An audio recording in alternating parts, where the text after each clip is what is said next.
ৰাহুল গান্ধী মল্লিকাৰ্জুন খাৰ্গে মিয়া মুছলমানক উচতনি দিয়াৰ পাছতেই পাইকানত সংঘটিত হৈছিল এই ভয়ানক কাণ্ড। ভাৰতৰ লোকসভাৰ বিৰোধী দলপতি ৰাহুল গান্ধী আৰু কংগ্ৰেছ দলৰ অধ্যক্ষ মল্লিকাৰ্জুন খাৰ্গে উচ্ছেদকাৰীসকলক উচতনি দি বিভিন্ন ধৰণে বক্তব্য আগবঢ়ায়। এই ঘটনাৰ লগত জড়িত থকা 12 অভিযুক্তক গ্ৰেপ্তাৰ কৰিছে আৰক্ষীয়ে।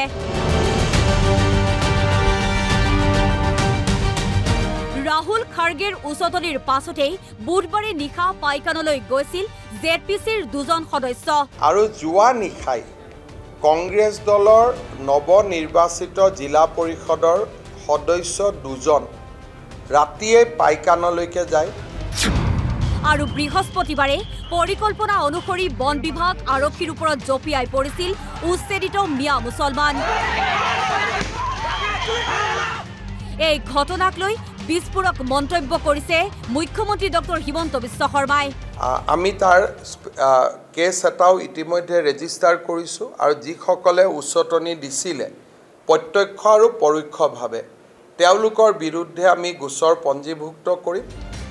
ইতিমধ্যে পাইকানৰ ঘটনাক লৈ এক গোচৰ ৰুজু কৰিছে চৰকাৰে।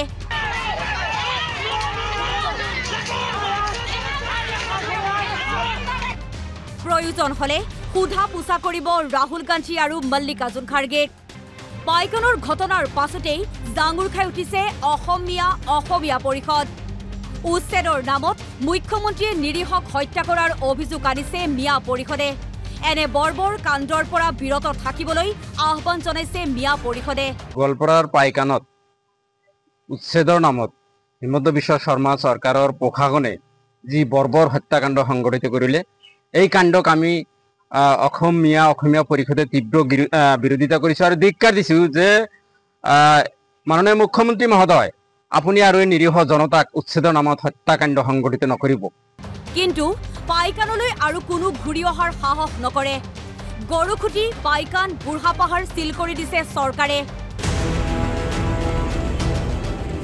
কোনো নেতাও যাব নোৱাৰিব উচ্ছেদস্থলীলৈ। পাইকানৰ ঘটনাৰ পাছত চকুলো টুকিছিল ৰকিবুল হুছেইন আৰু আশ্ৰাফুলৰ দৰে নেতাই।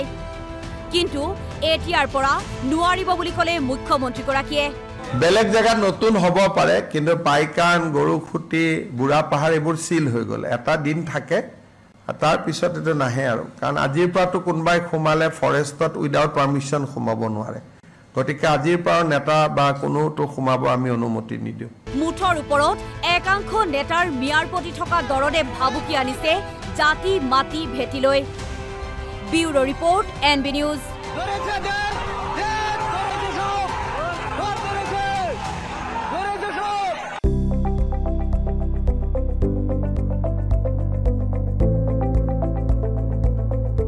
NB নিউজ, সহজ সৰল ভাষাত নৱভাৰতৰ কথা।